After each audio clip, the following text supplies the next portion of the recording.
80년대까지만 해도 초등학생이라면 누구도 피할 수 없는 공포의 통과 의례가 있었습니다.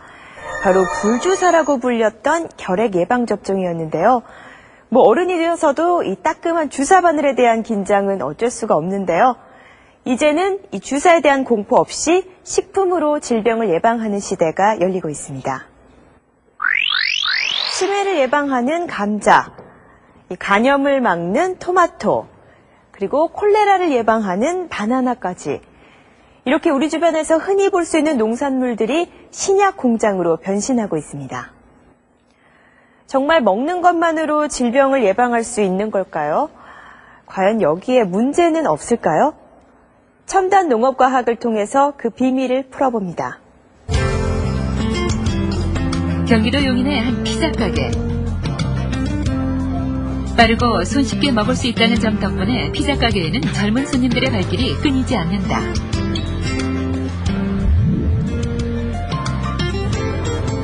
갖가지 토핑과 치즈를 듬뿍 얹은 피자는 대표적인 고칼로리 식품. 하지만 이곳을 찾은 사람들의 반응은 조금 다르다.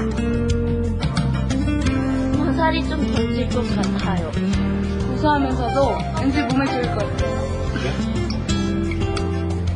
마음껏 피자를 먹으면서도 살찔 걱정을 덜 수 있는 이유는 바로 재료에 있다. 밀가루 대신 이용하는 쌀가루가 바로 그것.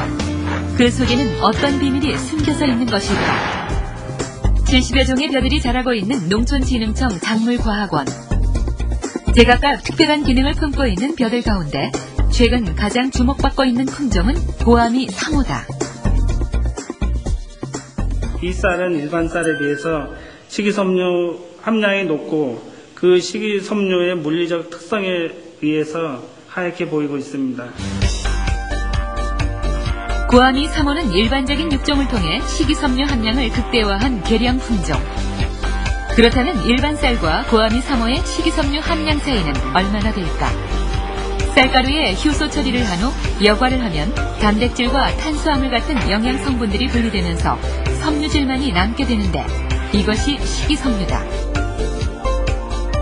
같은 방법으로 추출한 일반 쌀과 고아미 3호의 식이섬유 무게를 측정해본 결과 고아미 3호의 식이섬유는 일반 쌀에 비해 5배나 많은 것으로 나타났다. 쉽게 간편하게 식이섬유를 섭취할 수 있음으로써 그 현대인에게 부족한 그 식이섬유를 섭취하게 되고 체중 조절 효과라든지 비만에 대한 효과, 장 운동을 원활하게 하는 효과 등을 얻을 수 있습니다. 그동안 동종 간의 교배를 통해 특별한 기능을 강화해온 농작물들은 최근 유전자 재조합을 통해 새로운 변화를 시도하고 있다. 바로 백신과 같은 신약 생산의 공간으로 활용되기 시작한 것이다. 기존의 백신이나 항체는 동물세포 배양을 통해 생산되는 것이 일반적이었다. 하지만 동물세포 배양은 병원체의 감염 우려와 고가의 생산 비용 때문에 저개발 국가의 국민들은 백신의 혜택을 거의 받지 못하고 있다. 그래서 보다 저렴하고 안전한 대체 백신이 필요한 상황이다. 최근 이 같은 문제를 농작물 배양을 통해 해결하고자 하는 노력이 시작되고 있다. 한 대학의 연구실. 이곳에는 조금 특별한 벼들이 자라고 있다. 이 벼는 겉으로 보기에는 정상적인 벼같이 보이는데 사실은 그 대장암 항체를 함유한 것이 확인이 된 벼입니다. 벼 속에 어떻게 동물 단백질인 대장암 항체가 생성될 수 있는 것일까? 그 비밀은 유전자에 있다. 벽시 조직을 대장암 항체 단백질과 함께 넣고 고압의 헬륨가스를 주입하면 높아진 압력 때문에 대장암 항체 유전자가 벼 유전자에 삽입된다. 항체 단백질을 생산하는 새로운 유전자가 만들어지는 것이다. 새로운 유전자가 들어간 벼 조직은 세포 분열을 하면서 부피가 커지고 그와 동시에 생산되는 대장암 항체의 양도 늘게 된다. 이 같은 식물세포 배양은 대량 생산이 가능하기 때문에 상대적으로 생산 비용 역시 낮아진다. 식물 항체 생산이 가진 또 다른 장점은 안전성이다. 농작물에는 동물성 병원체가 없어 보다 쉽고 정확한 정제가 가능하다. 대장암을 치료할 수 있는 항체만을 분리하는 과정입니다. 현재 많은 피크들이 있는데 이 부분이 대장암을 치료하는 항체에 해당되는 부분이고 이 부분을 이 과정을 통해서 정제를 하게 됩니다. 그렇다면 식물 항체에서도 같은 효과를 얻을 수 있을까? 대장암을 유발시킨 두 그룹의 쥐에게 각각 생리식염수와 식물 항체를 투여한 결과 식물 대장암 항체를 투여한 쪽에서 대장암 발병이 억제됐다. 가격의 문제를 떠나서 안전하다는 것이 제일 큰 기준인데 식물세포에서는 그런 면에 있어서 안전을 담보할 수 있다는 것이 가장 큰 장점이 되겠고 그것에 이어서 그런 안전성이 담보가 되기 때문에 가격이 1000분의 1 또는 10,000분의 1 가격으로 아주 낮아질 수 있다는 것이 또한 장점이 될 수 있겠습니다.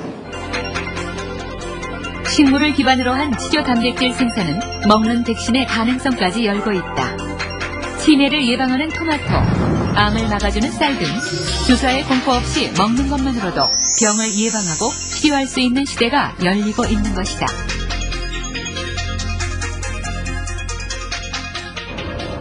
대전에 위치한 생명공학연구원. 이곳에선 이른바 먹는 백신의 실체를 확인할 수 있다. 그 주인공은 B형 간염 백신을 함유한 감자. 병원균을 죽이거나 독성을 제거해 만든 백신은 몸속에서 안전하게 항체를 만들어 병을 예방하는 것이 주 목적이다.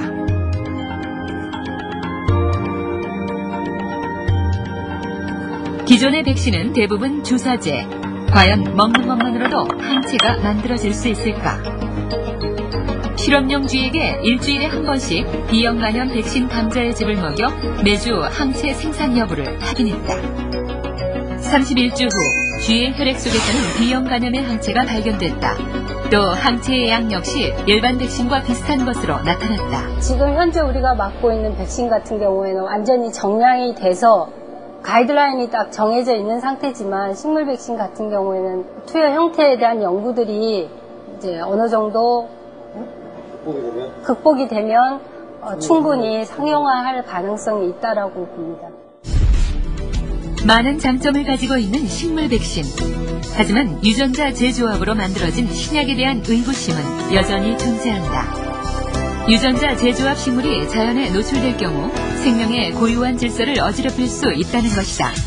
문제 해결을 위해 국내에서는 유전자 발굴부터 안전성 검증까지 과학적으로도 보다 안전한 생산 시스템을 찾고 있다.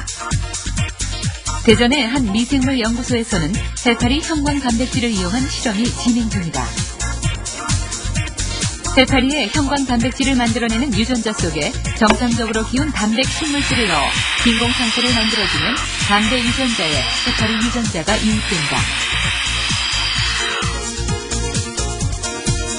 해파리 유전자를 이용한 이유는 우리가 필요로 하는 단백질의 생산 과정을 눈으로 확인할 수 있기 때문이다. 여기 있는 식물이 아까처럼 유전자를 도입한 식물인데 나흘 정도 이렇게 배양을 하게 되면은 곧 이제 신기한 모습을 보시게 될 겁니다. 불을 끄고 자외선을 비추자 단백잎에서 크고 작은 형광빛이 나타났다. 유입된 해파리 유전자가 형광물질을 만들어내기 시작한 것이다.